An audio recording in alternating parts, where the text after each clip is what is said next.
Hello नमस्कार to every student. Aksharam online education platform पर आप सभी का स्वागत है। स्टूडेंट, आज हम स्टार्ट करेंगे मेन एक्सरसाइज के अंदर सेक्शन डी से। ऐसा क्यों? क्योंकि सेक्शन ए एमसीक्यू है, सेक्शन बी एसक्यू है, शॉर्ट क्वेश्चन है। सेक्शन सी के अंदर कहीं ना कहीं क्वेश्चन आंसर दे रखे। सेक्शन डी में 1 to 8 थियरी ही है। सम कहां से स्टार्ट होता है? 9 से। तो हम स्टार्ट करेंगे सम नंबर 9 से। चलो तो स्टार्ट करते हैं। क्या लिखा है सम नंबर 9 के अंदर? The following time series shows the daily production of a factory. Find the trend using graphical method. लो कर लो बात, एकदम इजी। ग्राफिकल मेथड आप सभी को पता ही है, पता है ना। एक्सरसाइज 4.1 डे लिखे 1 2 3 4 5 6 7 8 9 10 और यहां दे रखा है यूनिट्स 21 से लेके 26 तक। तो मिनिमम वैल्यू कौन सी हमारी 21 है और मैक्सिमम वैल्यू हमारी कौन सी है 26 है। तो हम जो ग्राफ बनाएंगे वो ग्राफ हम लेंगे 21 से लेके 26। एक दो डिजिट आप आगे पीछे कर सकते हो, ठीक है। तो ये हो जाएगा हमारा t एंड ये हो जाएगा हमारा yt, यानी ये हमारा हो गया x और ये हो जाएगा हमारा y। चलो, डिपेंडेंट एंड इंडिपेंडेंट वेरिएबल ये आपको याद रखना है। चलो, ग्राफ पता है ना। सबसे पहले x एक्सिस पर हम लिखेंगे टाइम और y एक्सिस पे लिखेंगे प्रोडक्शन इन यूनिट्स। चलो 1 to 10 हमने लिख दिया यहाँ पर, आगे एक दो आप लिख सकते हो, डजेंट मैटर। और यहाँ हमने स्टार्ट किया है 20 से, जिगजैग बना देंगे क्योंकि 0 से 20 स्टार्ट किया है। तो 20 का मार्जिन है, फिर 1 1 1 का डिस्टेंस लेके हमने पूरा ग्राफ बनाया। 26 तक की जरूरत है हमें, 27 तक, उससे ज्यादा हमें कोई जरूरत नहीं है। चलो, हाईएस्ट 27 है ना, 26 क्यों किया हमने? हाईएस्ट हमारा 27 है, ठीक है। तो ग्राफ जो हम बनाएंगे ना वो 21 से लेके 27 तक बनाएंगे हम। चलो तो बस करते जाओ पॉइंट आउट।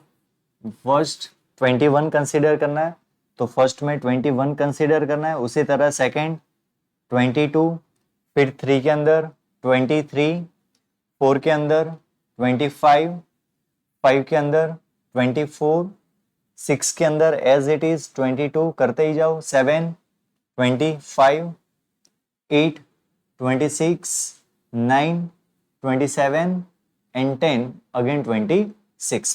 पॉइंट डाउन हमने कर लिए सारे। आपको स्केल के माध्यम से आपको जोड़ देना है और बीच में से एक लाइन आपको पास ऑन करना है। लेकिन रूल क्या है पता है ना आपको? जो हमने पॉइंट आउट किया ना उसके नियर बाय वो लाइन पास होनी चाहिए, जिसको हम बोलेंगे ट्रेंड। और जो हमने पहले पॉइंट आउट किया वो पॉइंट आउट को हम बोलेंगे ओरिजिनल सीरीज। समझ गए आप लोग? एकदम इजी। अभी स्केल मेजरमेंट बाकी है। स्केल मेजरमेंट में क्या समझना है आपको? X axis, Y axis, 1 centimetre 1 centimetre. यहां 1 सेंटीमीटर हमने 1 1 कंसीडर किया, लेकिन वो क्या है हमारा 1 डे। सर पता कैसे चलेगा कि 1 डे है 1 ईयर है? तो आप कोई भी सम स्टार्ट करोगे ना तो उसके अंदर लिखा ही होगा यहाँ पर। तो लिख दिया हमने 1 डे। फिर यहाँ पर ऑलरेडी हमने लिखा है प्रोडक्शन यूनिट्स, तो 1 प्रोडक्शन यूनिट हमने कंसीडर किया है, ठीक है। जिगजैग बोलना नहीं है बस। यदि आपको यहाँ वैसे तो इजी है, फिर भी आपको थोड़ा बहुत डिफिकल्ट लगे ना तो 4.1 में सारे हमने ग्राफ कर रखे, यही प्लेटफॉर्म पे आप जाके देख लो एक बार, आपको समझ में आ जाएगा, ठीक है। 4.1 ग्राफिकल मेथड। चलो next sum. Fit the linear equation from the following data for the variable y of a time series. चलो यहाँ कुछ अलग दिया है। क्या अलग है? चलो देख लेते हैं। यहां आपको दिया है n, दिया है सिग्मा y एंड यहां पर दिया है सिग्मा टी वाई। अब देखो मेथड लीनियर इक्वेशन हमें फाइंड करना है, तो लीनियर इक्वेशन के अंदर हमें 5 टोटल की जरूरत रहती है। n, फिर जरूरत रहती है हमें सिग्मा टी, फिर सिग्मा y, फिर sigma T Y and last में हम फाइंड करते हैं सिग्मा टी स्क्वायर। लेकिन प्रॉब्लम क्या है यहाँ पर आपके पास 3 टोटल है, लेकिन 2 टोटल यहाँ आपके पास नहीं है। नहीं है तो कोई बात नहीं, वो 2 टोटल हमें फाइंड करना है। देखो किस तरह से। तो n कितना है 4 है ना, तो हम यहां t एंड टी स्क्वायर का कॉलम अलग से बनाएंगे। चलो 4 तक है तो t इज इक्वल टू 1 2 3 4 और इसका स्क्वायर कर देंगे 1 4 9 16। बस कर दो टोटल फिर। तो sigma T is equal to, और यहां लिखेंगे sigma T square is equal to, चलो स्टार्ट करते हैं। 1 + 2 + 3 + 4 आंसर इज 10 एंड यहां करेंगे हम 1 + 4 + 9 + 16 आंसर इज 30। अब स्टूडेंट्स देखो यहां पर हमारे पास पांचों पांच टोटल मिल गए, लीनियर इक्वेशन फाइंड करना है तो अब हमारे लिए सम इजी हो गया। चलो कैलकुलेशन करते हैं यहां पर। सबसे पहले फर्स्ट स्टेप टी बार की फॉर्मूला है सिग्मा टी अपॉन एन। चलो सिग्मा टी कितना है हमारे पास 10, एन कितना है 4, तो लिखेंगे 10/4। तो फाइनली टी बार कितना मिलेगा हमें 2.5। चलो सेकेंड स्टेप वाई बार सिग्मा वाई अपॉन एन। अब तो नॉर्मल सम ही है ना, जिस तरह से पहले हम कैलकुलेट करते थे उसी तरह से फाइंड करना है। सिग्मा वाई कितना है 270, सो राइट डाउन 270 डिवाइड बाय 4। चलो कैलसी के अंदर हम कैलकुलेट कर ले 270 डिवाइड बाय 4, तो आंसर इज 67.5। तो ये हो गया हमारा वाई बार। चलो next one very important, b is equal to n into sigma T Y minus sigma T into sigma Y. Formula आप सभी को आती है। चलो n into sigma T square minus sigma T whole square. चलो फिर आगे बढ़ते हैं, क्या लिखा है n टोटल हमारे पास कितना है 4, सिग्मा टी वाई कितना है, तो सिग्मा टी वाई है 734, so write down 734 minus sigma T into sigma Y. Sigma T हमारे पास है 10 एंड सिग्मा वाई हमारे पास है 270। चलो क्लियर, डिवाइड करते हैं हम लोग। n कितना है total 4 into sigma T square हमें कितना मिला था, सिग्मा टी स्क्वायर हमने ढूंढ के निकाले थे 30।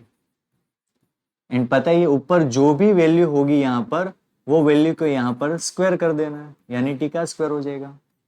चलो कैलसी के अंदर स्टार्ट करो 734 into 4, your answer is 2936 minus 2700 divide by 4 3 जा 12, यानी 120 माइनस कर देंगे 100।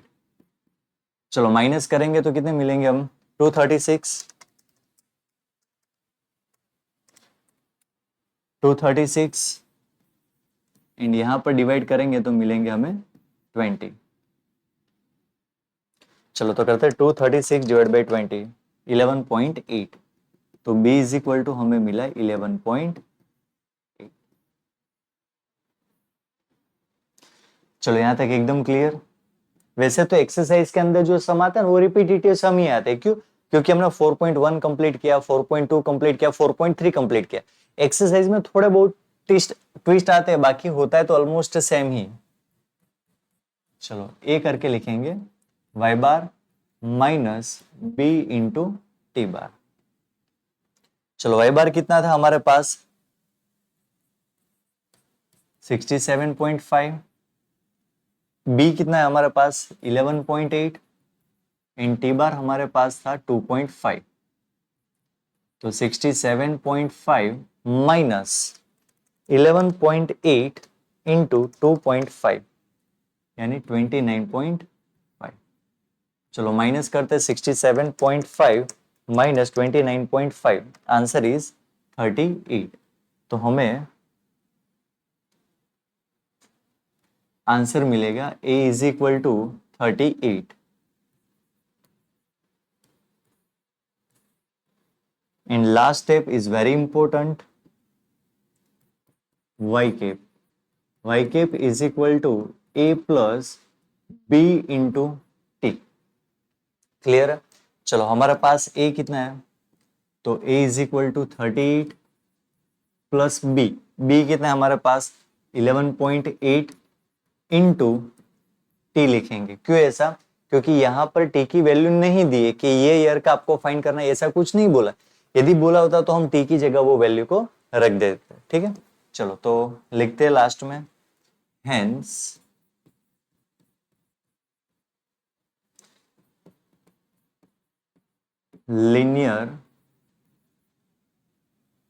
linear equation trend obtained is y cap is equal to 38 plus 11.8 t। ठीक है, ये हमें मिल गया। सम आईएमपी रहेगा हमारा, क्योंकि ऐसा सम अभी तक हमने नहीं किया था, ये फर्स्ट टाइम हमने किया है। मान लो कि यहाँ 4 की जगह 6 देते हमें, तो हम क्या करते हैं 1 2 3 4 5 6 तक कैलकुलेट कर लेते। यहाँ 8 कैलकुलेट करते तो हम 8 तक जाते, तो टी स्क्वायर भी 8 तक ही करते हम कैलकुलेट। समझ गए आप लोग? देखो, और एक इंपॉर्टेंट मैं आप लोगों को बात बता देता हूँ, कभी कभी सम में इस तरह का कैलकुलेशन देते वो लोग। ठीक है, ध्यान से देखना, ये इंपॉर्टेंट है, कभी बच्चे इसमें मिस्टेक कर देते हैं। यहां लिखा होता है y 230, लिखा होता है y 100, लिखा होता है y 140। इस तरह का कैलकुलेशन देते वो लोग। ठीक है, और यहां दिया होता है t,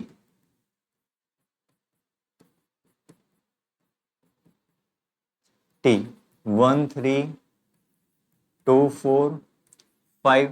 इस तरह का कैलकुलेशन सिर्फ इतना ही दिया होता है, और आप लोगों को पूछे कि आप लोगों को लीनियर इक्वेशन फाइंड करना है, तो डरना बिल्कुल भी नहीं है, सिर्फ आप लोगों के पास टेबल होने चाहिए। तो हम पहले क्या लिखेंगे, यहाँ पर t लिखेंगे, यहाँ पर y, फिर आप ty भी कर सकते हो और t का स्क्वायर भी कर सकते हो। 4 कॉलम बना सकते हो आप लोग। फर्स्ट कॉलम बनाने की जरूरत नहीं है, क्यों? क्योंकि यहाँ हमें टोटल n मिल जाएगा। n कितना होगा हमारा यहाँ पर, तो n हाईएस्ट वैल्यू जो होगी ना यहाँ पर, हाईएस्ट वैल्यू, तो n वो हो जाएगा हमारा n इज इक्वल टू 5। चलो तो t हम लिख दें यहाँ पर 1 2 3 4 5 हो गया t। अब जहां 5 है वहां उसकी वैल्यू क्या रहेगी हमारी 230, तो यहां हम लिख देंगे 230।